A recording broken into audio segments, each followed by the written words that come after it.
All right, Coach. So let's talk about this game. 4 sets.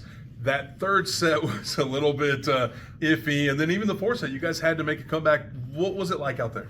It's a defensive game. I mean, it was, we couldn't stop. I mean, we had good swings, and they were taking the balls up. I mean, Kendall Oz in the back row and BT in the back row, like they were, you had to play the whistle. You couldn't just think that something is down over there. So, we had to stay in the games. I thought our defensive, was working a lot too, and so we made a little bit of an adjustments in terms of what we're doing with the blocking scheme a little bit, and it paid off in the last set. Let's keep it defensive. Mackenzie Moore for them was unbelievable. We knew that she had a lot of kills coming in, but just put it over today, over 20 kills in the game, 24. Yeah. As a coach, when you're trying to defend someone, how do you defend that? It's tough, and I've seen it firsthand with her. Like that kid's a stud. I mean, we talked about that in terms of, last year she was in the middle. She moved her to the right side. There's times that she's played in different positions, and the biggest thing is we have to track her. We have to understand where she is and how the approach is working. And there's sometimes that we lose her a little bit just in the approach because she's so fast. So when we think we have her, she's flying by us, and I mean she's amazing. So we wanted to make sure our eye sequences are a little bit good, like knowing where she's at. Even our libero, like if she gets past us, are we in the right spot to dig those balls?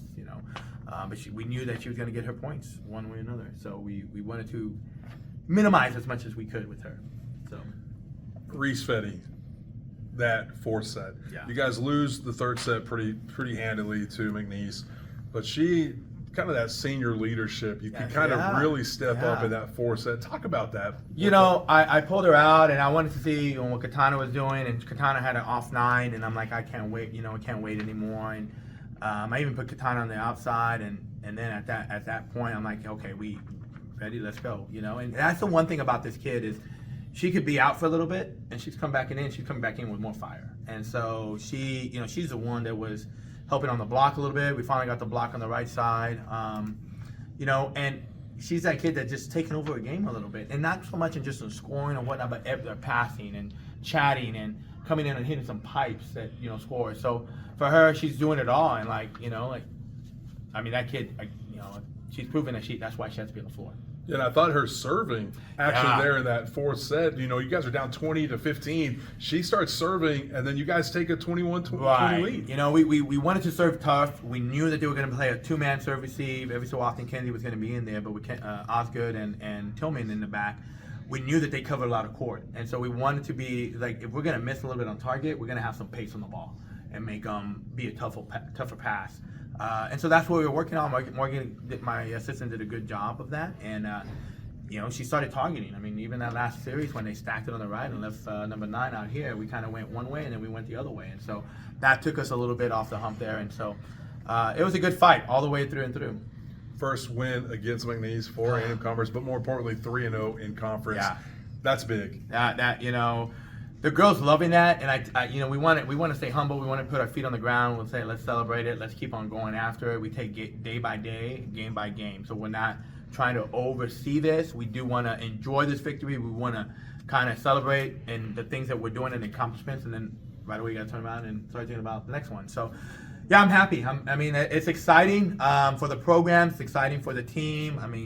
The community. We're rocking and rolling, and it's fun to watch. A little nerve-wracking sometimes on the bench, but has to be a really, really fun sport to watch and coming on out here. So. And now you got 4 road games, so good luck out there. Yeah, absolutely. Thank you. Absolutely. Appreciate it. Well, good win today, and we'll see you in a couple weeks. Appreciate it. Go Lions. Go Lions. Back at A&M-Commerce with the player of the game, Reese Fetty. All right, Reese, so you finished the game with 16 kills, but you had 7 of them there in that fourth set. Yeah. Talk about your mentality there. It looked like as the senior, you just kind of decided, I'm going to put this team on my back, the leadership, just trying to get your team involved. Talk about what was going on. We fell short in that third set, and I knew it was going to be important to bring up the energy and the intensity, and I think we did that really well in the game against UIW on Thursday. So I knew we kind of needed to get fired up. We needed somebody to put the ball away in crucial situations, so that was my goal when I went in there, to be aggressive and swing and put the ball away. There was a lot of really good play at the net by both sides of the team. What's it like whenever you get in those really long rallies back and forth and you guys are flying everywhere? What's it like out there? Oh, I mean, the longer the rally, like, the more we want to put it away. You know, both teams are going at it, and at that point, like, it always feels like whoever wins that point, like, starts getting momentum. So, like, when the rally's going long, like, it's more just sense of urgency to put the ball away. You guys are 3-0 in conference play. McNeese had been 5-0 against you guys. I know. And you guys finally get over that hump. How's that feel? That's awesome. You know, I knew that going in. I remember coming into the Southland, and that was a team that we've never beaten before. So I know I was fired up. Some of our older girls were real fired up. So yeah, it was awesome to beat them. It was awesome.